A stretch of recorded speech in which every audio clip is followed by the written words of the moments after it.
దేశంలో ఎప్పుడూ జరగనటువంటి అంశాలు బీహార్ లాంటి చోట్ల చూస్తుంటాం. ఏది సొంత టోల్గేట్లు పెట్టుకున్నటువంటి ఉదంతం ఆ మధ్యన వెలుగులోకి వచ్చింది. దాని మీద కేసులు ఇవి చూసాం. అదే సందర్భంలో ఆంధ్రప్రదేశ్లో చట్టబద్ధంగానే నేషనల్ హైవేస్ అథారిటీ ఆధ్వర్యంలో నడుస్తున్నటువంటి అగనంపూడి టోల్గేట్ని పీకి అవతల పారేసినటువంటి సంఘటన సంచలనం సృష్టించింది. అంటే ఇక్కడే విశేషం ఏంటంటే ప్రజలకి టోల్గేట్ అంటే కోపం ఉంటుంది. టోల్గేట్ తీసేస్తే హ్యాపీ అనుకుంటారు. ఎందుకంటే డబ్బులు ఆటోమేటిక్గా కట్టించుకోవడం ఆగిపోతుంది కాబట్టి.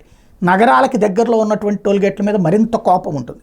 ఇప్పుడు ఫర్ ఎగ్జాంపుల్ విజయవాడ నుంచి అటు రామవరపాడు వైపు వెళ్తున్నప్పుడు అక్కడ ఉన్నటువంటి టోల్గేట్, గన్నవరం దగ్గర ఉన్న టోల్గేట్ చాలామంది కోపం తెప్పిస్తుంటుంది. అట్లాగే నందిగామ దగ్గర అక్కడ టోల్గేట్, జగ్గేపేట దగ్గర ఒక టోల్గేట్, అటు కంచికిచాల దగ్గర ఒక టోల్గేట్ కోపం తెప్పిస్తాయి. వరుసనే టోల్గేట్లు కనబడుతున్నాయి అన్నట్టు. అట్లాగే విశాఖపట్నంకి అవుట్స్కట్స్లోనే ఉన్నటువంటి అగనంపూడి టోల్గేట్ అన్నటువంటిది, ఎందుకంటే జనాలు అటు అగనంపూడి అటు ఇటు వెళ్తానే ఉంటారు. అంటే సిటీలోకే అయిపోయింది. ఒకప్పుడు ఊరు చివరి అగనంపూడి అన్నట్టు, ఇప్పుడు ఊర్లోనే భాగం అయిపోయింది.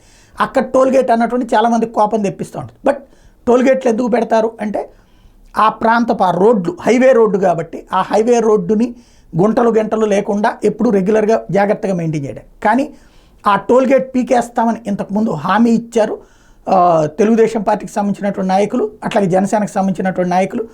అయితే అది ప్రభుత్వం అధికారంలోకి వచ్చింది కాబట్టి సహజంగా కేంద్ర ప్రభుత్వంతో మాట్లాడి పీకుతారు అనుకున్నారు. అయితే కేంద్ర ప్రభుత్వంతో మాట్లాడడం ఇదంతా టైం తీసుకుంటుందని భావించినట్టున్నారు. రాత్రికి రాత్రి టోల్గేట్ని ధ్వంసం చేసేశారు, పీకి అవతల పడేశారు. టోల్గేట్లో ఎవరు డబ్బులు వసూలు చేసినా ఊరుకునేది లేదని తేల్చి చెప్పారు. ఇది సంచలనాత్మకమైనటువంటి అంశం. వెంటనే ఇప్పుడు ఆర్టీసీ బస్సుల్లో ఆ టోల్గేట్ డబ్బులు తగ్గించి టికెట్లు తీసుకోవడం కూడా ప్రారంభించారు. తద్వారా ప్రజలకి ప్రయోజనం.